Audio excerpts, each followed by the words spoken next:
दोस्तों ये तो आप सभी जानते हैं कि दुनिया के लगभग देश भारत के साथ अपने ट्रेड को बढ़ाना चाहते हैं, चाहे गल्फ कंट्री हो या फिर अफ्रीकन कंट्री हो, चाहे एशियन कंट्री हो या फिर यूरोपियन कंट्री हो। लगभग चारों तरफ के कंट्री भारत के साथ अपने ट्रेड को बढ़ाना चाहते हैं और इसी को ध्यान में रखते हुए आईमेक कॉरिडोर लाया गया था। लेकिन ईरान और रसिया चाहते थे कि रसिया और ईरान वाला जो कॉरिडोर है उसे हम कंप्लीट करें। लेकिन इसी बीच G20 में अमेरिका के द्वारा आईमेक कॉरिडोर को प्रस्तावित किया गया, लेकिन ईरान और रसिया ये नहीं चाहते थे, जिसकी वजह से उन्होंने इजराइल और हमास में वॉर करवाया और फिर सडनली आईमेक कॉरिडोर पूरी तरह से छूट गया। अभी क्या हो रहा है, जो अर्मेनिया है वो भारत को ऑफर कर रहा है। क्या ऑफर कर रहा है? यही कि रेड सी में प्रॉब्लम चल रहा है, आईमेक कॉरिडोर बना नहीं है और अगर आप ट्रेड करना चाहते हैं तो आप हमारे रूट से ट्रेड कर सकते हैं। मतलब मुंबई से ईरान, ईरान से अर्मेनिया और फिर अर्मेनिया के बाद ब्लैक सी, उसके बाद आप जिधर जाइए यूरोपियन कंट्री का दरवाजा खुल जाएगा वहाँ से। तो ये जो अर्मेनिया के द्वारा अल्टरनेटिव ट्रेड रूट ऑफर किया गया है भारत को, इसकी वजह से अर्मेनिया और भारत का जो लिंकेज है वो काफी ज्यादा बुस्ट होगा, इसमें कोई दो मत नहीं है। लेकिन आईमेक कॉरिडोर का क्या? तो इस वीडियो में हम इसी चीज को समझेंगे। क्या ईरान जो चाहता था वो अब सक्सेस हो रहा है? क्या आईमेक कॉरिडोर पूरी तरह से बंद हो जाएगा? और अर्मेनिया जो ऑफर कर रहा है भारत को एक अल्टरनेटिव सी ट्रेड रूट, क्या भारत उसे एक्सेप्ट करेगा?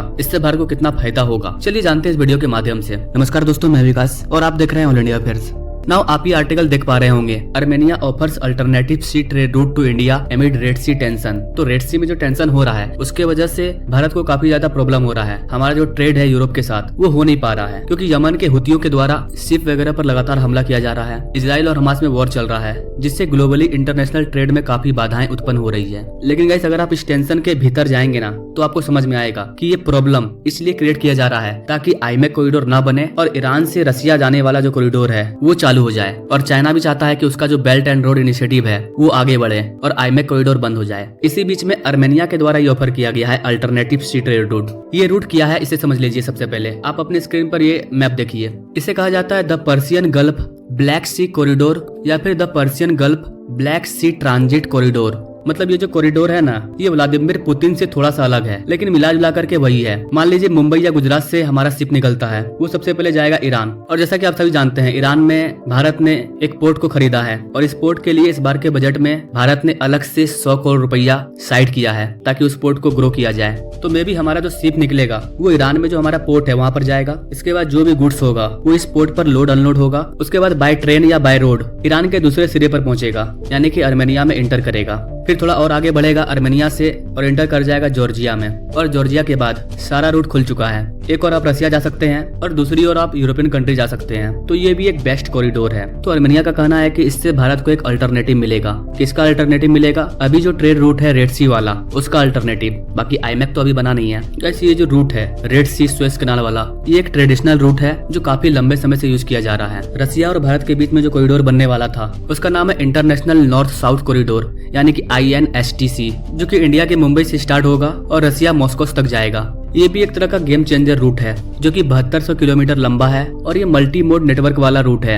Multi mode means ship, rail, road, तीनों चीज का यूज किया जाएगा। शुरू में इस कॉरिडोर में बहुत कम देश थे, जैसे कि इंडिया, ईरान, अफगानिस्तान, अजरबैजान, रसिया, इसके बाद सेंट्रल एशिया और यूरोप। लेकिन धीरे धीरे इसमें कई देश जुड़ गए। लेकिन जब तक इस कॉरिडोर पर बातचीत होती, कोविड-19 आ गया और कोविड-19 के तुरंत बाद रसिया यूक्रेन वॉर स्टार्ट हो गया। और फिर फाइनली 2023 में G20 इंडिया के दौरान अमेरिका के द्वारा आईमेक कॉरिडोर का प्रस्तावित किया गया। भले ये कॉरिडोर स्टार्ट नहीं हुआ था, लेकिन इसके थ्रू ट्रेड स्टार्ट हो गया था। रसिया के द्वारा कार्गो को सप्लाई किया गया था ईरान तक और फिर ईरान से वो कार्गो इंडिया आता। वैसे अगर देखा जाए तो भारत अगर रसिया से भी कॉरिडोर मंगा रहा है तो मे भी इसी कॉरिडोर का यूज किया जा रहा है, क्योंकि रसिया पर काफी सेंसर लगे हैं। तो रसिया के जो मित्र कंट्री है जैसे कि ईरान वगैरह, तो कहा जाता है कि इसी रूट से इंडिया ऑयल बाय कर रहा है रसिया से। तो देखा जाए तो इनडायरेक्टली ये कॉरिडोर भी चल रहा है अपने आप में। अभी जो हमारे पास ट्रेडिशनल ट्रेड रूट है, यानी कि रेड सी सुएज कैनाल वाला, उस ट्रेड रूट के जरिए हमें यूरोप में पहुंचने में 40 दिन का समय लग जाता है। लेकिन अगर हम लोग इस कॉरिडोर का यूज करते हैं INSTC, तो इससे मात्र 25 दिन का समय लगेगा। तो इसे बेसिकली इंडिया और रसिया वाला कॉरिडोर कहा जाता है। लेकिन अब क्या हो रहा है, अर्मेनिया ने एक और ऑफर दिया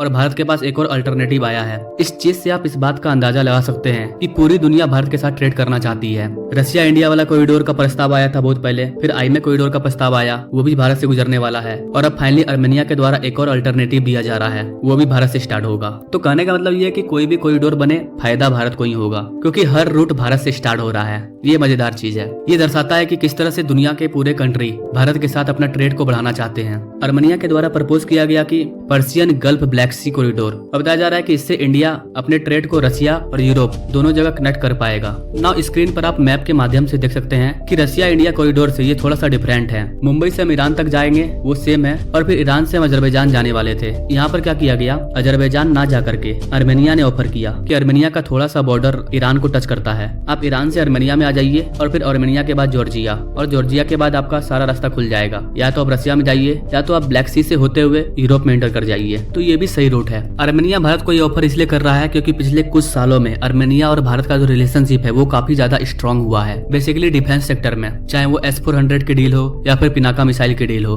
इसके अलावा अभी कुछ दिन पहले आकाश एयर डिफेंस सिस्टम की भी डील हुई थी, 6000 करोड़ की डील थी ये, जो कि 20 दिसंबर 2023 को किया गया था आर्मेनिया के साथ। आर्मेनिया का सिंपल कहना है कि हम जो आपको ऑफर कर रहे हैं इसमें आपको अजरबैजान नहीं जाना होगा, क्योंकि अजरबैजान, पाकिस्तान और तुर्की ये तीनों मिलकर के आपस में अपनी एक इस्लामिक एक्सिस को बना रहे हैं। तो आप इसे बाईपास करके डायरेक्ट हमारे आर्मेनिया में घुसिए और फिर आर्मेनिया से आपको जहां जाना है वहां जाइए, चारों तरफ दरवाजा खुला हुआ है। और अभी इंडिया और अजरबैजान का जो संबंध है वो काफी ज्यादा अच्छा नहीं है, क्योंकि अभी 2 महीने पहले ही अजरबैजान ने कहा था कि हम पाकिस्तान के साथ खड़े हैं कश्मीर के मुद्दे को लेकर के। तुर्की का भी यही कहना है। इसके अलावा अभी कुछ दिन पहले ही अजरबैजान ने पाकिस्तान से JF-17 की डील हुई है $1.6 बिलियन की। तो यहाँ पर भारत को ये समझना चाहिए कि अजरबैजान, तुर्की, पाकिस्तान ये सारे एक हैं, तो जाहिर सी बात है कि इन तीनों के साथ चाइना भी हो जाएगा। तो जब ये एक है ही तो इसमें क्यों हम इंटरफेयर करें। अजरबैजान वाला रूट हमें छोड़ देना चाहिए। हमारे पास 2 अल्टरनेटिव है, एक आईमेक कॉरिडोर और एक आर्मेनिया जो ऑफर कर रहा है वो, ये बेस्ट रूट है। रसिया तो हम पहुंच ही जाएंगे, यूरोप भी हम पहुंच जाएंगे। तो आप मैप में क्लियर समझ सकते हैं, आर्मेनिया सिंपल कह रहा है कि हमारा थोड़ा सा बॉर्डर ईरान से टच होता है और यहाँ से आप हमारे देश में एंटर कीजिए, इसके बाद जॉर्जिया, रसिया, यूरोपियन कंट्री, जहाँ जाना है वहाँ जाइए। तो मेरे को ये रूट काफी अच्छा लगा। आपको कैसा लगा ये रूट? भारत को आर्मेनिया का ये ऑफर एक्सेप्ट करना चाहिए या न करना चाहिए?